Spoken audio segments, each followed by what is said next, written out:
New at 6, 10 Investigates has learned the same day this Columbus woman's body was found in her closet, her accused killer visited a state lawmaker's office and passed through security. Tonight, that lawmaker says security procedures were not followed.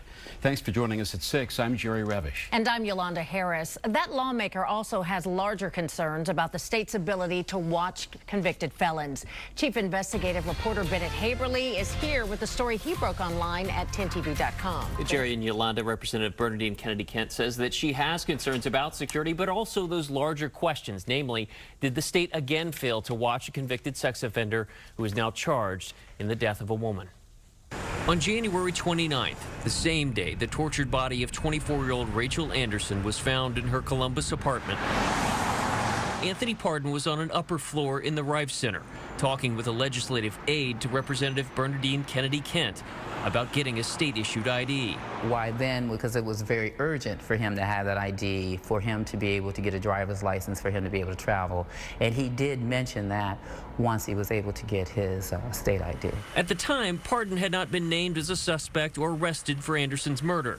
But Kent says she still phoned security, concerned a man was able to gain access to her aide without a proper ID. I honestly, truly do not believe that the protocol that is in place was followed. Signs inside the Riffe Center state visitors must register with security using a photo ID.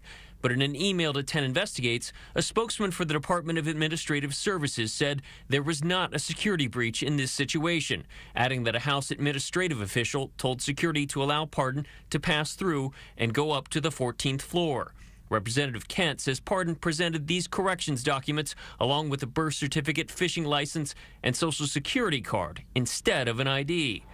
She says her office did help Pardon get an ID, but only learned of his alleged crime when her aide saw his picture on the news a week later. That moment she called me because she's seen it on the news, and it was absolute shock. And it was absolute fear for her, fear for the State House and anyone that was in there, but mostly I just kept imagining what could have happened. Pardon appeared in court Tuesday and pleaded not guilty to charges of aggravated murder, rape, and kidnapping.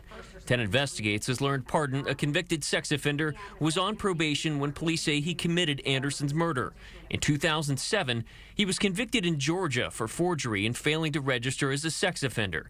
His sentence? 10 years in prison, with an additional 20 to be served on probation.